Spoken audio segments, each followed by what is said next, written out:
So not everyone is after a sports car. Not everybody wants a fast, refined, comfortable ride. Some folks want something super affordable, like the 2020 Mitsubishi Mirage G4 LE sedan. That's what this thing is. By the way, no clue what G4 stands for, and for this review, it doesn't really matter. This thing is perfect for the budget-conscious buyer, the fuel-conscious buyer, someone who likes to go a long distance on a little tank of gas and also has a little bit of money to spend and wants more money in their pocket than in the pockets of large car corporations. This thing has a 3-cylinder, 78 horsepower engine. That was not an auditory mirage. You heard me correctly. 3 cylinders, 78 horsepower, and like 74 pound-feet of torque. This is for someone who is budget conscious, fuel conscious, and just wants reliable, basic A to B transportation. It also has a pretty impressive warranty, which I'll get to later in the video. We'll show you the inside, we'll show you the outside, give you an idea what it drives like, what it sounds like out on the open road. Before we get going though, please hit the subscribe button to Overdrive Reviews below. We appreciate any and all support so far. I think it is time to get going.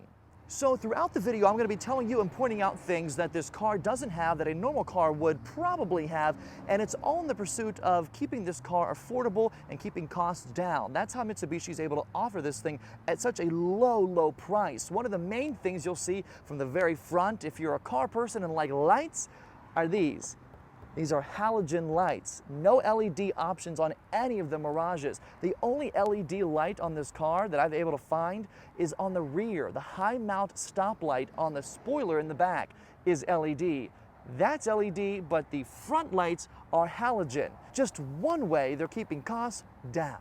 Even though the front of this car isn't all that spectacular, I do like these rims on this particular limited edition Mitsubishi G4 Mirage. These are 15-inch alloy rims. They are blacked out and they give the car more of a sportier, aggressive look. Not every Mirage has these on them. The base model starts with those hubcaps that we see on all kinds of base model economy cars. This looks a little bit better than that. Not the end of the world, not some huge 22-inch, really well-designed, intricate wheels, but they are a nice touch to this basic model car. What I don't like though is in each of the wheel wells you can see way too much of the innards of the car, and I think the reason is they were cutting costs yet again. But a lot of the molding, a lot of the coverings that you would normally see in a wheel well on a larger, more expensive car keep the sound down on the inside, and I think all of these wheel wells not being as padded really kind of serve as a detriment on the inside whenever you're driving this thing out on the open road. So under the hood here, like I said before, a 1.2 liter, 78 horsepower, 3-cylinder engine. It's not powerful at all. So if you're looking for a sportier, small, subcompact car, the Mirage might not be your best option. But if you want fuel economy, this thing delivers. 37 city, 41 highway. Amazing EPA fuel numbers in this small, subcompact Mirage. The engine is noisy, even on startup like this. Listen. It's noisy. It is noisy, and especially when you hit it out on the highway to try to merge, there's not a ton of merging or maneuvering power at all. This is your basic A to B transportation, so if you want a sportier, faster subcompact car, this isn't it. But again, if you want something that's just gasoline powered, has no electric hybrid motor, this is a really good option. So getting inside of this thing, it's not the most luxurious or nicest interior you will ever find in a subcompact car. That being said, there is one really cool plus. Across all the trim levels, automatic climate control comes standard. So every car, no matter which one you buy, has automatic climate control. This particular limited edition also has really nice accent stitching in red across the entire car, from the steering wheel here, which is leather wrapped as well, to all the fun inserts on the front and the back seats. The red accent stitching is actually a really nice kind of touch to spice up the interior. Other than that, it's not all that ambitious at all. It's very basic, very kind of plasticky. All the touch points aren't that great, and I feel like there's fingerprints that are left everywhere no matter how clean your hands or fingers are. One of the nicer features in this car is the 6.5-inch touchscreen here. The responsiveness of your fingers is actually really nice for the level of car that this is. You just touch something and it goes right to it without any issues. You can also upgrade to a Rockford Fosgate sound system, which has more oomph and more clarity and more crispness. This only has 4 speakers, 1 in each door. door of this car. So not a ton of options for sound in this thing, if that's a big problem or a big plus that you want in a car. Down here, a leather-wrapped gear knob. Not the best design in the world. Looks very, very outdated in my opinion. All your basic kind of positions there for the gear shifter. You got reverse, neutral, drive, and then over to the right, if you push it over one, it goes to DS down there. See, it says D, now it says DS. That is just for DS, for sport. It changes kind of the way the car responds to you.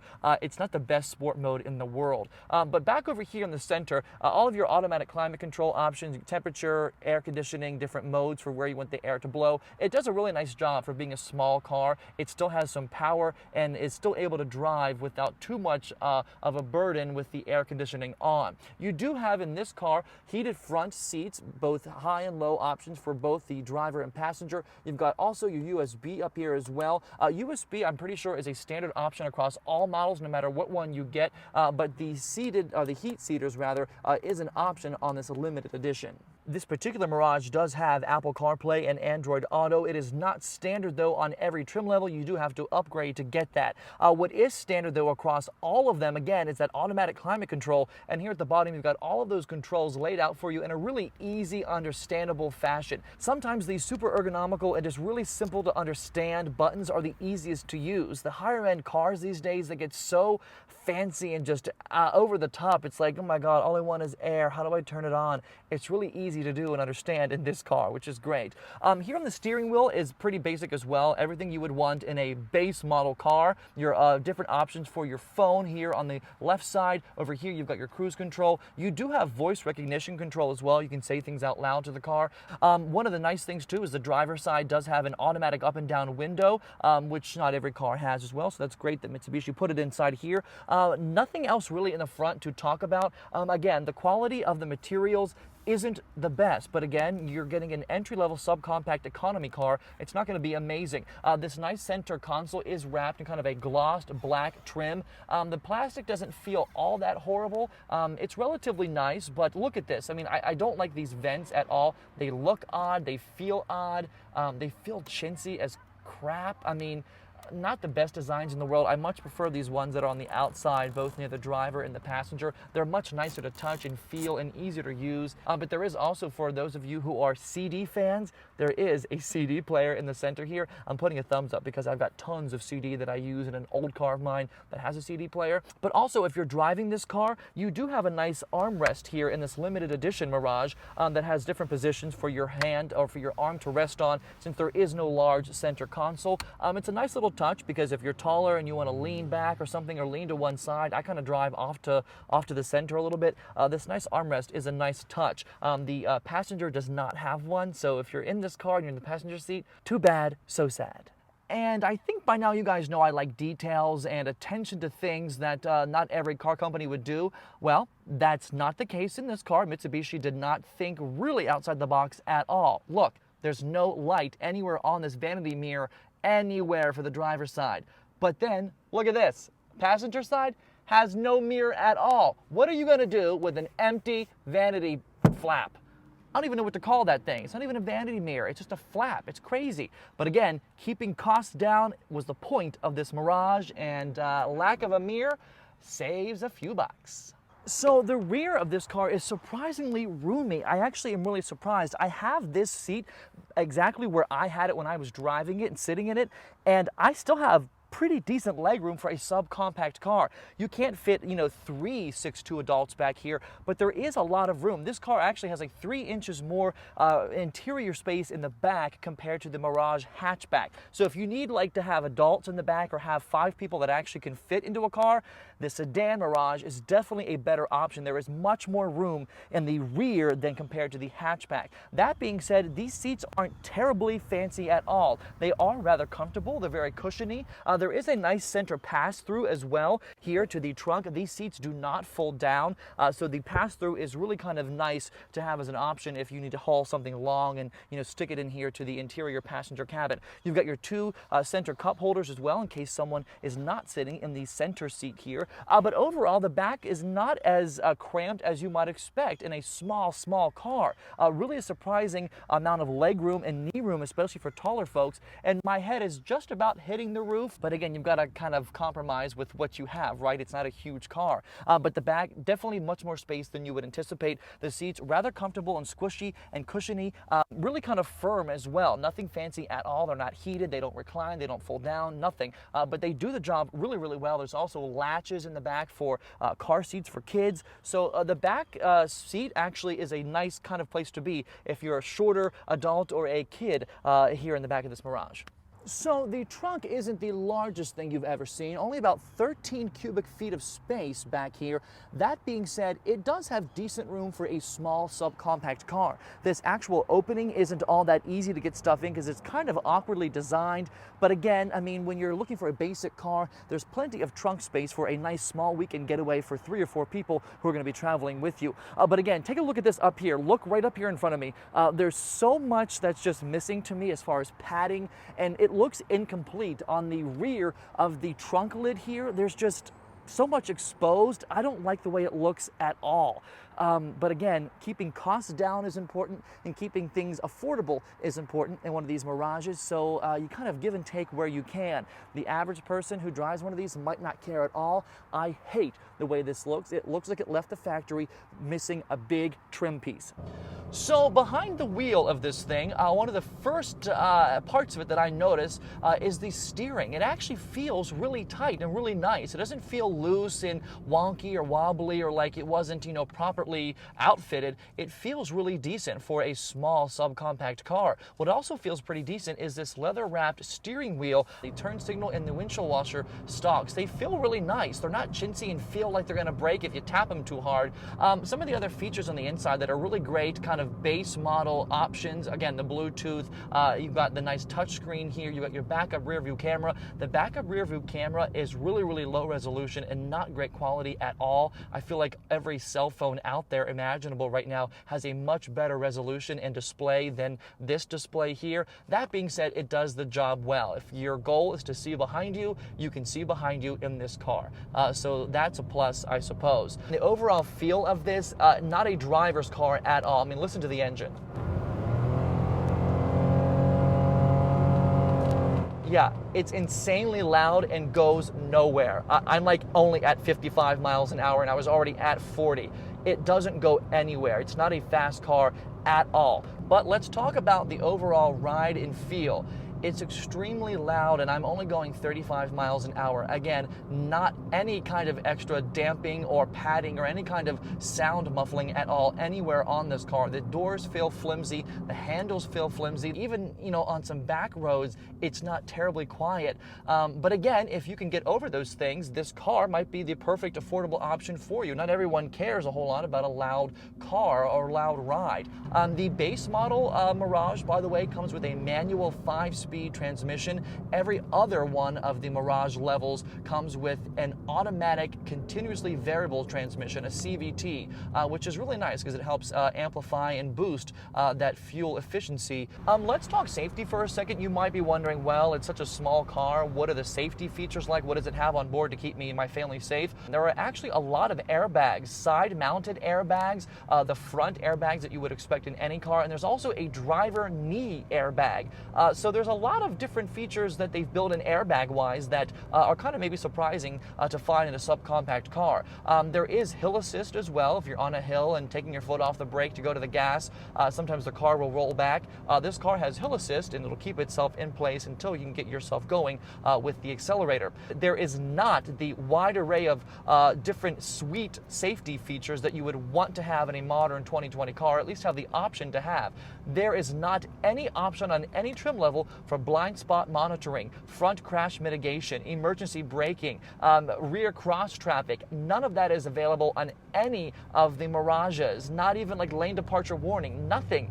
So that really is not a great thing. Competitors like the Nissan Versa and the Toyota Yaris and the Hyundai Accent and Kia Rio all have some of those options on the higher end versions of their respective models. It is definitely a louder, noisier ride for sure. On a long ride, the noise could definitely get annoying. I could definitely see it being kind of a nuisance after hours spent in this thing. That being said, the ride for what it isn't all that bad. The seats are very cushiony and comfortable. They're not hard or anything like that. The steering wheel, like I said, definitely feels nice. Response through the steering wheel is relatively nice. It's got kind of a stiffer suspension for being a smaller car, and you do feel the bumps, and they do kind of rattle and shake different areas of the car, different body panels, which isn't amazing, but again, you're paying what you pay for, or you're getting what you pay for rather. You're not going to be cruising at, crazy Autobahn speeds or taking really fast turns or corners or anything in this, but if your goal is just to drive somewhere and get there safe with peace of mind, this car is a perfect option for you. And peace of mind, let's talk about the warranty that comes with every brand new 2020 Mirage. It's insane, actually. 5-year 60,000 mile limited new car warranty, 5-year unlimited miles roadside assistance, and 10-year 100,000 mile powertrain warranty. A lot of coverage there and peace of mind for new young drivers or drivers, again, who are budget-minded. Keep in mind what this car is for. It's economical and it's affordable. That's its strengths, and that is what it can do well. So don't expect it to do much else. It's got a nice host of technology, amenities, and refinements, but nothing ambitious in the slightest. But I will also tell you that I love the response, though, of the brakes. It does have a really nice responsive brake pedal, which is good. It doesn't have a lot of weight to stop, so you wouldn't maybe expect it to be bad, but it definitely has a nice responsive brake feel. You do feel bumps no matter what size they are, and that's, I guess, simply because there's not a lot of suspension technology built into this thing. There's no automatic damping or adaptive dampers at all. That'd be a great wish list, right? So the suspension is rather rough and tough, and you do feel bumps that you wouldn't feel in a more refined car. I mean, these cars aren't super advanced either, so they're super easy to work on yourself and maintain and do, garage DIYs on, which is really great because you could have a really cheap car and then have really cheap maintenance and upkeep because you can do a lot of it yourself. Nice turning radius, though. I mean, you can kind of get in really tight spaces with this car, but again, the speed, that is floored in sport mode, and it really went nowhere. It's just so underwhelming and so not even there. I mean, I know it's a subcompact, but like even the competitors, like the Hyundai Accent and the Kia Rio and Nissan Versa, all of them have like over 100 horsepower, and they're much more peppy and have acceleration and get up and go. Maneuvering and merging in this thing is just really tough out on a highway or an interstate. So keep that in mind when you're test driving or looking at one of these things. How important is merging power to you? And no matter how much power you are or aren't giving it, you can always hear the engine, which you don't like at all. The only time I want to hear an engine is when I hit the accelerator and it sounds like a humming sound or something. This is just raucous, loud, noisy, and unrefined. It's just not good at all. But one more time, the pros of this car before we go: amazing gas mileage, amazing affordability, and a great warranty. The cons: lack of horsepower, acceleration, a crazy loud engine, and a lot of missing safety features and tech amenities that you would want. That being said, this thing is amazing for the budget-conscious buyer. My favorite thing to say throughout this video: budget-conscious buyer, right? A big thanks also to Platinum Pre-Owned on the Carlisle Pike in Mechanicsburg, Pennsylvania. They hooked us up with this 2020 Mitsubishi Mirage G4 LE sedan. But that is it for this quick review of this 2020 Mirage. Lots of pluses, probably more cons, but at the end of the day, it's up to you to decide. Hit this with a big like and thumbs up if you could. Subscribe to Overdrive Reviews as well. If you're not already subscribed, turn on that bell for all the notifications whenever we upload a new video. I appreciate all the support so far. We will see you guys next time.